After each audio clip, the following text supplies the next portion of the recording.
Now that we've got our scoreboard all set up and looking good, we still need to animate the time clicking down on the clock and, of course, the score going up. Now, from what we've learned so far, those items would need to be on layers by themselves, but we've just grouped all this stuff inside of a movie clip. Well, there's still something new to learn about movie clips.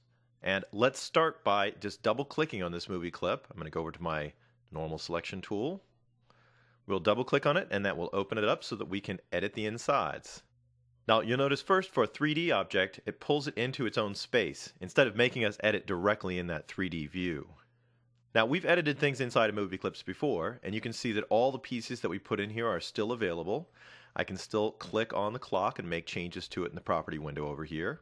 What I want to look at next though is up here at the timeline. You'll notice that our timeline is completely different. All the layers and all the keyframes that we had in scene 1 are now gone, and we're simply replaced with a brand new timeline. Well, it turns out this timeline is the timeline for this movie clip. And that's actually why we call them movie clips anyway. We can animate inside of them. As you can see, that kind of takes movie clips out of the realm of just being a grouped object, and now they're actually a grouped set of animations, or can be at least. The nice thing for us is that this timeline is exactly the same kind of timeline we've been working with. There's no new rules to learn. We simply animate here just like we would have animated right back out on scene 1. Now the animation we wanted to create is pretty simple. We don't even really need any tweens. We just need to change the time on the clock and change the score at different points along the timeline. We've already learned how to make keyframes and make those changes. But it's going to be a lot easier if we actually spread these items out onto their own layers instead of having them all ganged up here on layer 1. Now in previous chapters we've seen how to move something from one layer to another. I would manually create a new layer, and then I would cut the object off of its existing layer and then paste it onto the new layer. And that's really no different here.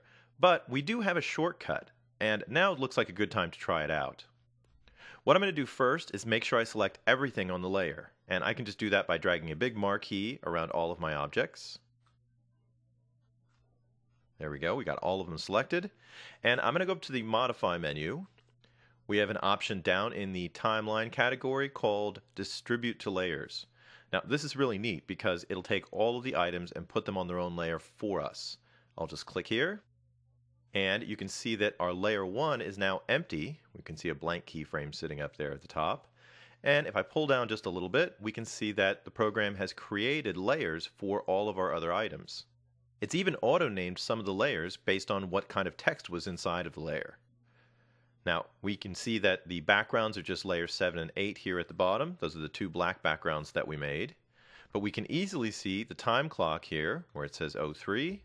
And we can see the home score, and we wanted to change both of those in our animation. Let's start with the clock first.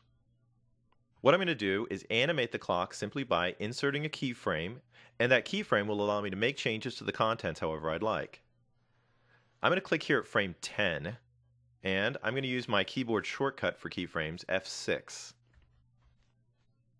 Now you can see that that made a new keyframe for my time clock, but we didn't add frames for all the other elements, so we're going to have to come back and do that later. Since we do have two keyframes here now though, I can make a change to this text and it'll leave the text that we had in the previous keyframe alone. To make the clock count down, I'm just going to change the text here from 3 to 2. So I'll double click on my text field and select the 3. We'll type 2. And if we come out here to frame 20, let's make another keyframe. F6. Now we can change the 2 to 1. And we'll do one more and change the 1 to 0.